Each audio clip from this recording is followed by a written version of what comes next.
Welcome back, awesome action toy fans and subscribers. It is JoyToy time again. This time, wow, 125 scale, their Purge 01 combination warfare mecha. Now, their recent 125 scale Iron Wreckers have been compatible with 118 scale. I don't believe that is the case for this one, because the cockpit comes off and transforms into a flying thing. So I assume it won't have space for a 118 figure when it is in its normal cockpit mode on the Mecha. But we shall have a look when we open it up. Looks pretty cool. Looks very cool, in fact. The flying part there looks really cool in its mech mode as well. Great artwork. And even the little 125 scale figure looks pretty decent there as well. Looks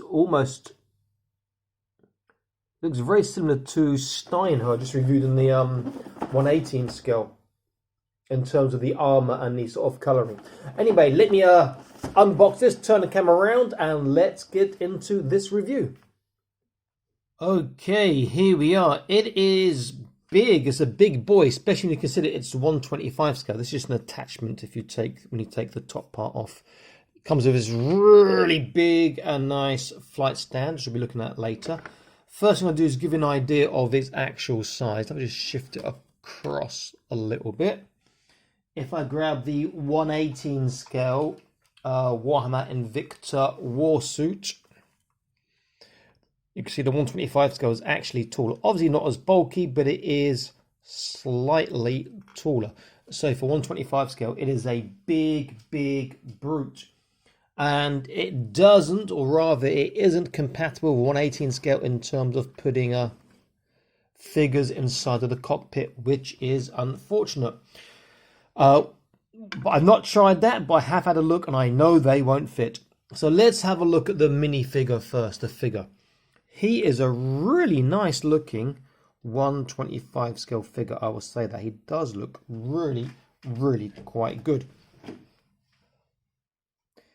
Get a better focus. There we go. Good details.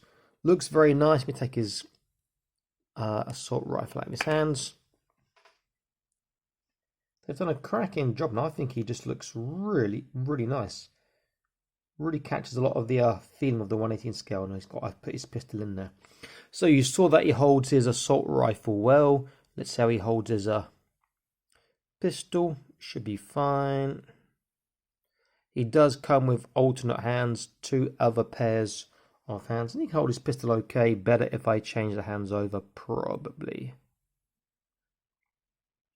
Yeah, these hands are better for the actual assault rifle, obviously. But he can hold the pistol just about awkwardly with these hands. Let's have a look at his articulation.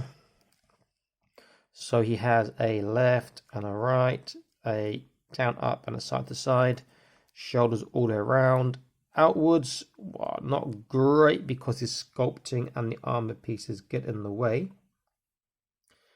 But still not bad nonetheless. Bicep bend, he gets 90 degrees, which is cool. Trunk and waist, pretty good side to side. He can turn forwards and backwards. Hips, not so far before the sculpt gets in the way. There is a thigh twist. There is a double kneecap, really tight. Look at that, that's fantastic.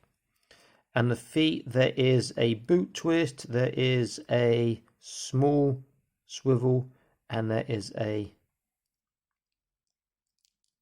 very tiny tippy toe. And a very tiny dorsiflexation. And his wrists are just a small joint. You've got to line up and you can get the articulation you want on the hands, as we've seen in their bigger 118 scale figures. Nice figure. Now, I'm not going to put them in the cockpit, or will I? Yeah, I don't know. Let's have a look at the mech and I'll decide about the cockpit in a second.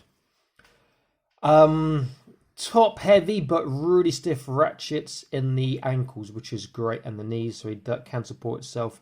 Comes with 2 guns. One I've attached to the back. I'm not sure if it's attached properly. Got these little handles. You can see I've put one in there that the guns can attach into, and these move around.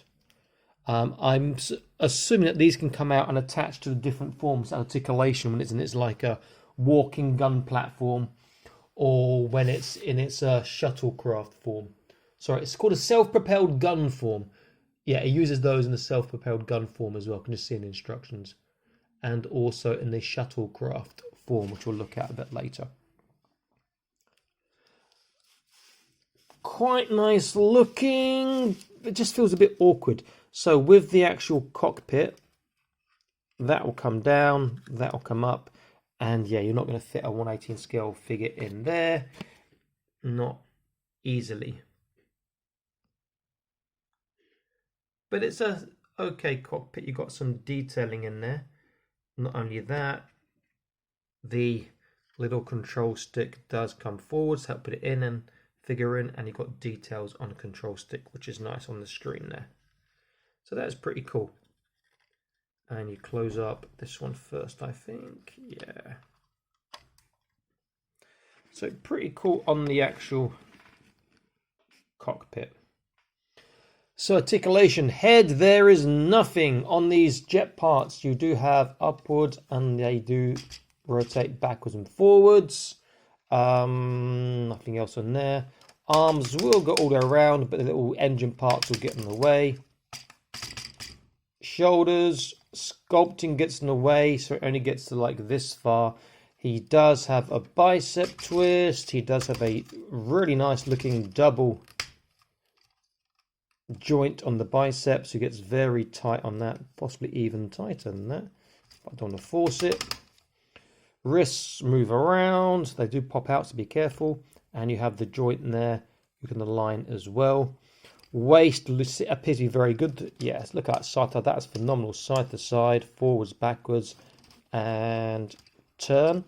Very, very good. Fingers are articulated, 4 fingers and a thumb. We take the gun out of this side.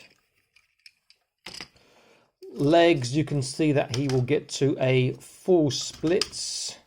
Let me take the other gun off as well, so I've got some space. So he'll get to full splits that way. If you move these, and he'll get to full splits forwards and backwards.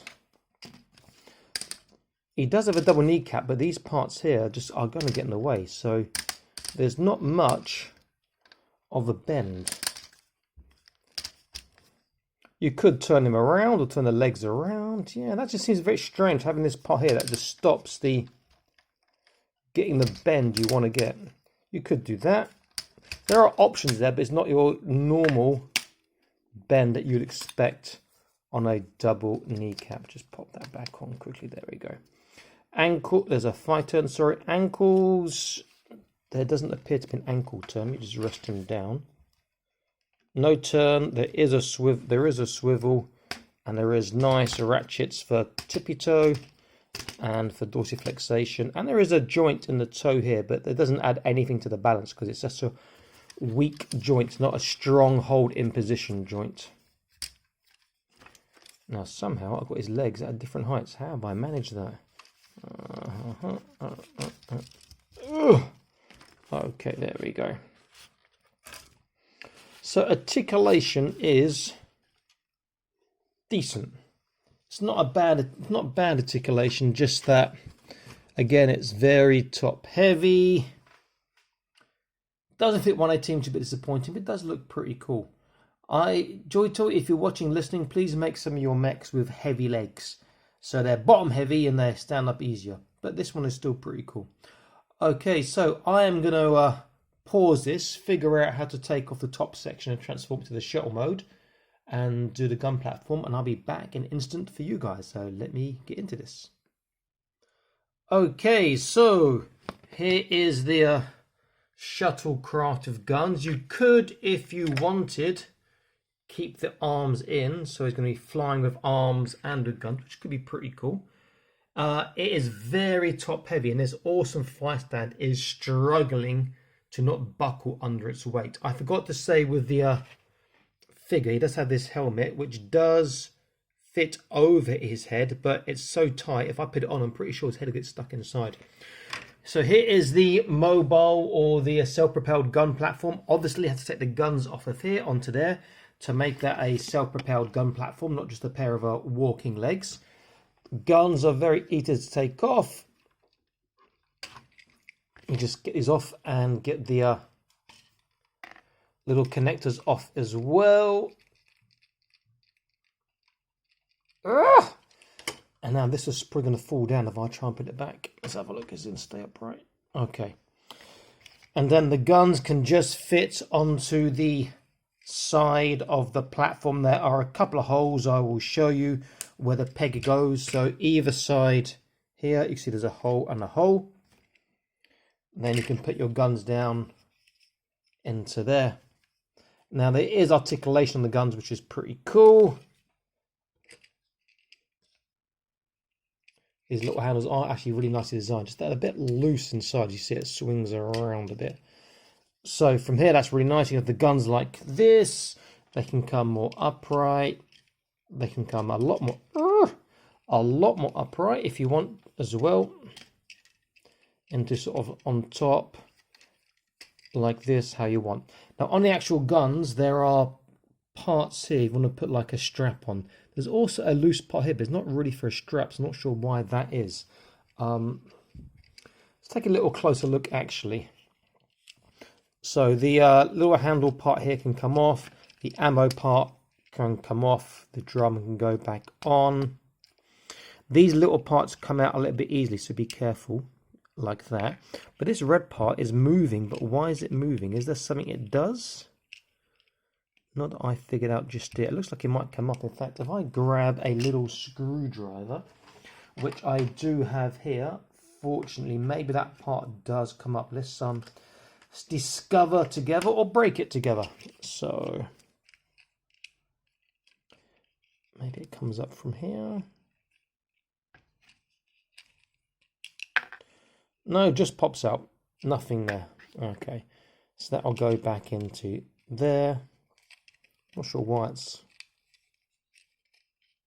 a loose part then. And the little clip part will just clip over the two holes again. Which way around? Is it backwards? Yeah. Or forward, sorry. Over here.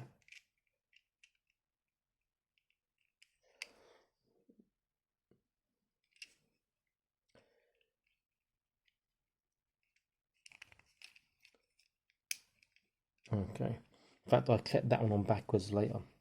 So it's pretty cool. The gun platform, I think, looks pretty nice. The mobile or self-propelled gun form. I think the shuttlecraft looks really cool. And you have these little articulated parts here. The engines are articulated individually for rotating and for coming out. Just that, it's a one figure craft.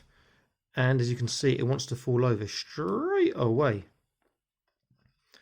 It's a very top heavy for this flight stand, which is a shame. Looks good. In fact, I will take it off and have a closer look. It looks good, but I wish it was for not just a single figure. And not just for 125. Now, taking the Mech apart, you see this is the flight stand. That there's a ball inside this rubbery part here on the rubbery part here on the self-propelled gun platform. That ball will go into to make it into the Mech. But that is really quite just did it stiff to go in and out, which is good, but makes you scared you'll break it. So shuttle. Just looks like this. Looks pretty cool.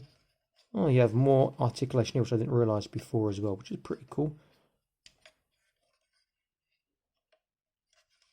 And the wings move. This does have movement, but I'm not sure what purpose that serves, apart from just turning around.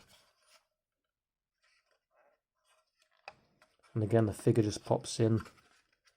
And the cockpit we can see here. Calling it a shuttle is probably a bit misleading. That sounds like it'd be more for one person. Also, having such huge engines on a shuttle seems a bit, I don't know, is intergalactic or something? seems a bit strange, or it's space or something else. And you can see that they do turn independently of each other.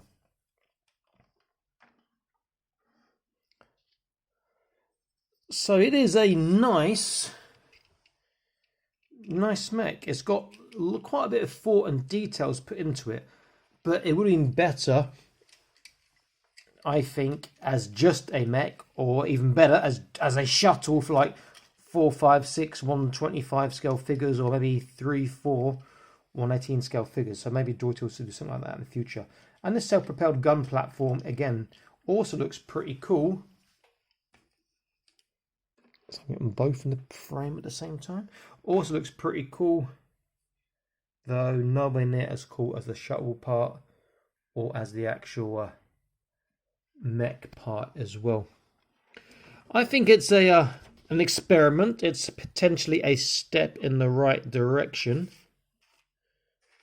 but there's still work that needs to be done. If they could copy this shuttle design for 118 scale, that'd be big. It'd cost a lot, but that'd be really good. Imagine you could open it up from the top and fit 6 figures in and 1 pilot, so 7 figures. That'd be really, really good. Or even for 125 scale, that'd be awesome. Please like, share, subscribe, click on notification icons, update letter news, reviews, videos, etc. I'll be back soon with more awesome Asteroid video reviews for you guys. Stay happy, keep collecting. Bye bye.